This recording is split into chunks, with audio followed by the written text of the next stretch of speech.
It's quite amazing, actually, how many children, and I have hundreds of clients, how many of my clients have children with anxiety, separation anxiety, depression, OCD, thyroid issues, ADD, ADHD, stomach issues, nerves, stress, and abandonment.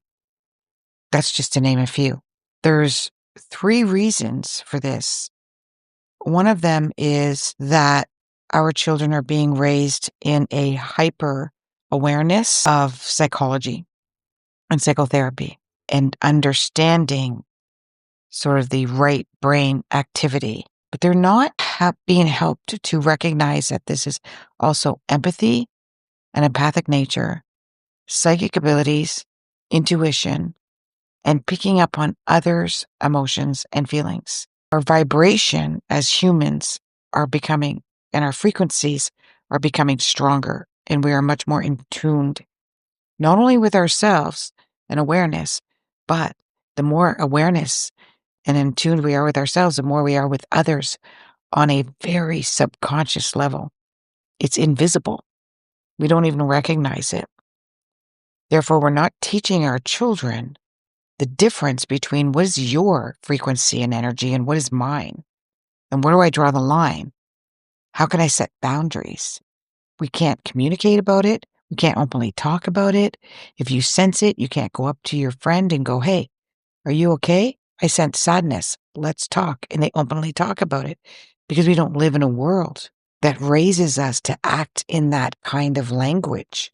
You see, on a deep level, we have a understanding that when I ask somebody what is wrong, I actually know what is wrong. And I know even more as they begin to speak, not just by the words that they say, but I get a 360 vision empathetically in my heart center of what's going on with them. They don't have to over-explain themselves. And I'm not talking about me. I'm talking about this is what all of us have the ability to do, but it has been encapsulated. And we don't have the freedom to speak that way. Many of us do have those abilities, but again, we don't feel free. We feel invasive, as if we're interrogating or interfering with somebody's privacy. And it's not the way we're supposed to live, but we do. So we have children that have that. We also have children that are being raised in a highly negative frequency, microwaved frequency world, which is the energy that comes from all of the components in our house, in our schools, in our air, just by having cell phones and microwaves and everything electronic. Absolutely everything that you plug into that you have to plug in or is using a Wi-Fi like energy, like your TV, everything plugged in. There are people that will actually unplug everything in their house when they're not using it, including a microwave, including a TV. And you can actually set up your house so that you can just push one button area and it turns everything off when you go to bed. Or maybe when you're not there, or you're not using it. So our kids are raised with that. Our kids are raised with poison, literally poison. If you take a look at foods that we ate as children, there might be 3 or 4 ingredients in it that you can read that actually come from the plant world or the animal world. And now that exact same ingredient, like French fries from McDonald's, has 13 to 16 ingredients in it, that food item. And every country is different. The UK has 5 or 6 in the McDonald's French fry. Canada and the US have the 13 to 16 ingredients. And this goes with all kinds of packaged foods. Our kids are being exposed to poison, which is taking a toll on their thyroid. Practitioners not looking at the thyroid and diagnosing it. Even if it's low, it should be treated. And it's not treated with medication, it's treated with diet and nutrition. And then we have our kids being worked with teachers that are under stress and anxiety.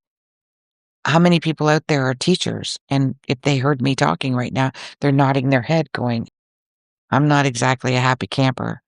and I'm coming to school and I'm teaching my kids from a curriculum that was forced upon me to teach them. Plus, they energetically know the era that they were born into, and they know that what they were born into is going to drastically change by the time they become young adults. Drastically change. They won't need to learn everything they're learning in school. It won't be necessary. They won't live in a monetary system that we grew up in. It won't be necessary. They may or may not live in a poison-laden atmosphere and what they ingest. They may or may not. Depends on how much the world changes. So they're screaming. They're upset. They're angry. Your child is telling you that she is off kilter. Your child is telling you that he feels uncomfortable in his own skin, in their own mind, because of what the world is going on, what's going on in the world around them. And what do? Put them in a bubble? Put them in a glass house? No, you bring them out into the world to explore as much nature as possible. You don't allow any of that food in your house. Are they going to get it when they get older? Yes. Are they going to eat it when they get older? Probably. Most likely, like my own daughter. I didn't have any of that food in the house. Now, we did have Friday night pizza. That was when I thought pizza was healthy. Might have been, I don't know. We had Thursday night pasta, and we had your typical meat and vegetables, foods and salads. Always had salads, but there was no pizza pockets. There was no processed. There was no Nutella, which is something she asked for all the time. There was no processed or packaged foods. There was no ice cream. There was no cookies. There was no junk food to grab, except for maybe granola bars. And sometimes, in fact, I used to make granola bars. My daughter to this day calls me granola mom. I'm a granola mom. And what happened as soon as she moved out at 21?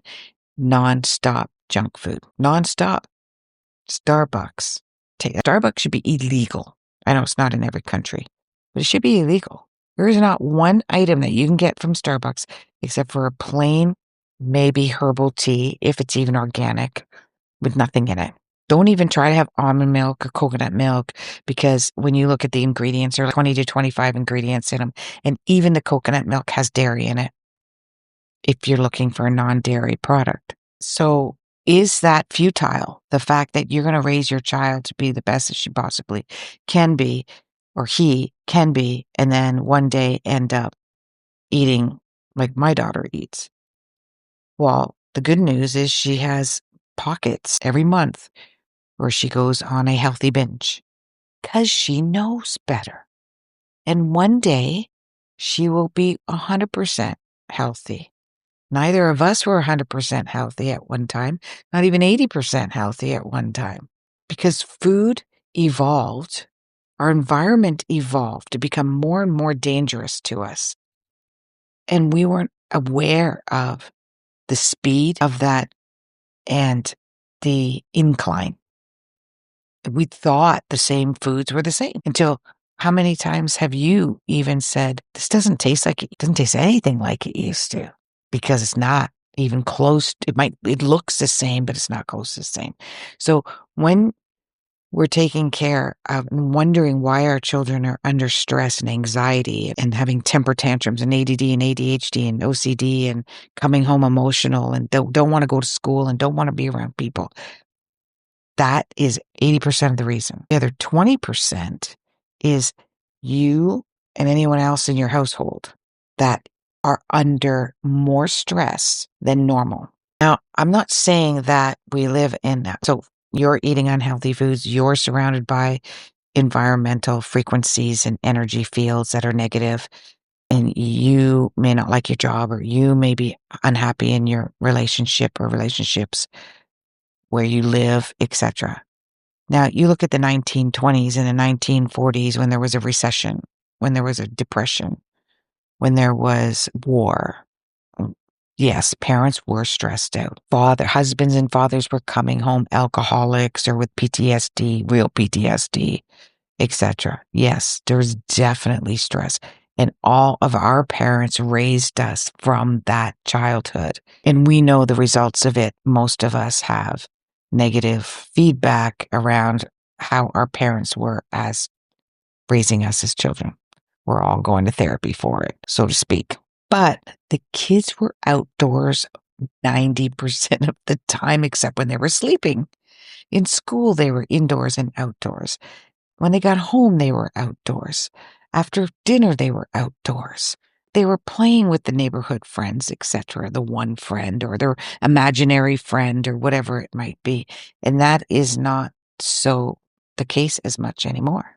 They're being navigated by social media, gaming, ads, commercials, right? So what do we do? What do you do about that? You take a look at your individual child and what is their reason for here? What is their mission here? Why are they here in this lifetime? So I'm going to take a look at the chart right now, and she's 13, and take a look at what's going on with her personally. Well, the one thing that stands out right away is that she has a lot of Aries and Sag and Leo. There's a lot of fire in her chart, a ton of fire. So this is somebody who's highly energetic, and she's 50-50. She's got 50 below of her planet. So she's half, actually, I would say 60% introverted and 40% extroverted. And that extroversion is she's got Pluto right on top of her moon. She feels everybody's feelings, and it has her fear of the future. Is this the way the future is going to be with my friend? Because my friend is depressed and has anxiety. She's angry. She's lashing out. She said mean things to me. I've seen her have a tantrum in the classroom. Is this the future with my friend? Because I don't like that future that I see. She's got that mind of a psychotherapist. She's excellent at it, by the way. Excellent. But you can't pull the wool over her eyes. If she lived in a world where she could go up to her friend and go, what's going on with that behavior, or want to talk about it? And that friend said, absolutely, because that's the world we live in. And I know you already understand half of what's going on because you've empathically picked up on me because that's the world we live in. Then that would be different, right? But she feels that she can't. And even if she did, she'd probably be denied access to what her friend is going through because her friend would look at her and go, what? I'm fine. So in another world, she would be this brilliant, scholarly person that would be well reverend. Everybody would go to her to talk to her. But in the world that we live in, it's very hard to do that. All you can do is explain to your daughter that this is the world we live in, and she's picking up on emotions and feelings that aren't hers. I'm in the middle. I've got to finish this book I'm actually writing for empathic teens and kids to read themselves so that they understand. Because the more that they're aware of it, so for instance, it's like being aware of most foods you buy in restaurants are going to be poison, are going to be laden with seed oils that are dangerous to our bodies. Well, you're going to go, well, what am I going to eat? How am I ever going to go out with my friends or do anything that I want or pick up something quickly at the restaurant when I'm in a hurry? Well, the world hasn't caught up to what you are aware of. So in the meantime, yes, it's harder to live in a world when you're more aware, but it can be done. You can work around it until the world catches up. And you'll be a part of catching that world up because more and more people that do what you're doing, the more and more the world will respond to that. So she will cry out and say, well, this sucks. And you'll be like, yeah, it sucks. It does. But you're smarter than that. You're wiser than that. But she feels victim to it. And she feels victim to the drama and victim to the anger and victim to the frustration. And with all of this fire in her chart, she's what would be classified, and I'm using air quotes here, as ADD and ADHD. And what does that mean? It means that she's a highly functioning, reactive person who picks up on the energy fields around her. In another world, she'd be a superhero because she reacts like that. She's a rescuer. She runs to fix things, to rescue people, to rescue herself. But if she lives in a world where people say, don't rescue me, don't help me, don't react, don't be emotional, don't get angry, don't get overly excited, don't get frustrated, well, then that fire is constantly being burnt out. And that's what she starts to feel, burnt out. So the only way to help someone, and this is going to be starting in the summer, she'll start to be aware of that. And especially around the drama around her with all of her friends and that will accelerate and be uncomfortable for her because she wants to fix the drama. She is a visionary. She sees a bright future. She really does. She's a brilliant visionary. So the way that you support someone like that, her adrenals are very sensitive. So you want to make sure that she doesn't have foods that accelerate her adrenals, which means she's shooting off all kinds of adrenaline that's unnecessary, that's only supposed to be used for flight or fight. A curable app, it's called Curable app. You can get it on the phone, is very helpful to help self-regulate when you feel that flight or fight, which can help her a lot. You can get 3 weeks for free, I think it is. And even that's just enough to learn some of them. If she's willing to do that, she can be impatient. She wants quick fixes, right? Now, it's interesting because her highest king planet, which is the most talent that she has, is patience. So you can draw on that. It's only a tiny bit of her chart, but you can draw on that. And it can only draw on it with what she loves to do. She only has patience with what she loves, what she enjoys doing. So if you give her a curable app and she really doesn't like it, but she gives it a go, then you can't force that on her, right? You find other exercises for it. But she feels abandoned by the people around her, as if people don't understand. She sees things larger than life, and she can't have an addiction to sugar or sweets or high carb foods, which turns into sugar very quickly. And that's because it feeds the adrenals that are crashing all the time, right? It's an unnatural source of energy, but it's not clean energy or high amounts of protein, high amounts of fruit and vegetables, and eating 4, maybe even 5 times a day, so that she has that constant. She does need a glucose resource for her brain because her brain is brilliant, very smart. Her brain goes a million miles a minute. And school is, frankly, very boring for her. Very boring. So she needs entertainment, action all the time in school. And if she's not getting it, she feels like she almost feels like she's in a straitjacket in school. What can you do about it? Move her. Change her surroundings. Start traveling. Start taking her to new environments and new situations. Constantly wanting to move and change. It's probably because you're sensing that your children need that and want that too. She doesn't lack a sense of safety. She's a firecracker. She can take care of herself. She has courage. She really does.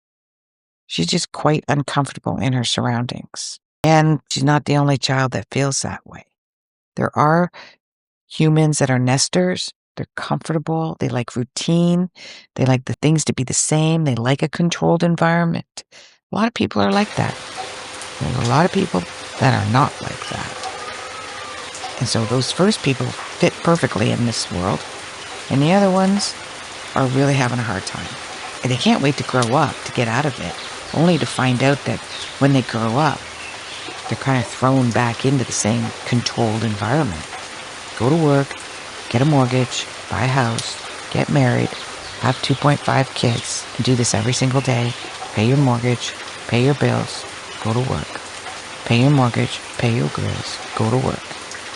Save them as much money as you possibly can for retirement, and maybe go on a vacation once a week, once a year. But we don't have to live that way. And a lot of adults are learning to live more nomadic, to live more free of financial obligations. I'm one of them.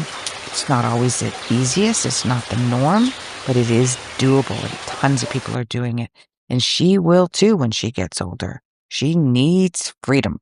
She loves freedom. She'll be traveling and she will not live close to home when she gets older. Not at all.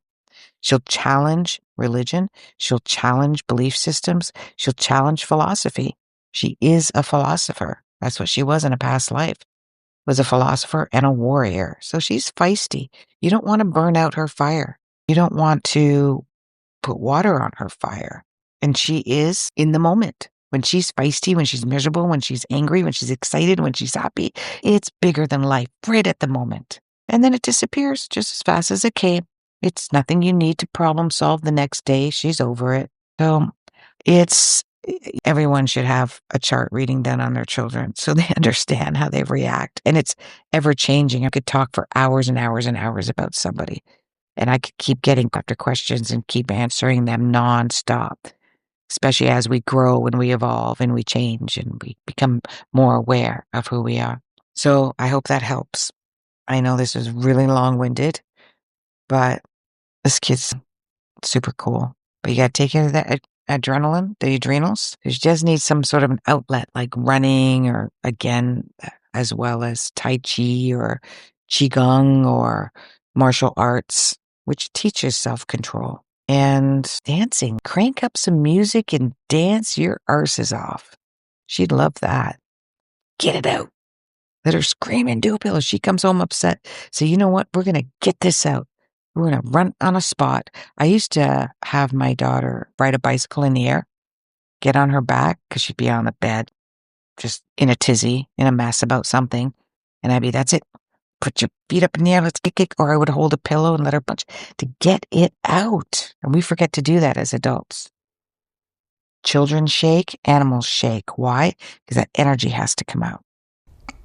Understanding why our children go through what they go through, specifically in this day and age, it's rampant for several reasons, can really help make our lives easier and in turn make their lives easier as well. I hope this has helped you out, and please share it with anyone else that you know who may have the same issues or could relate. Namaste.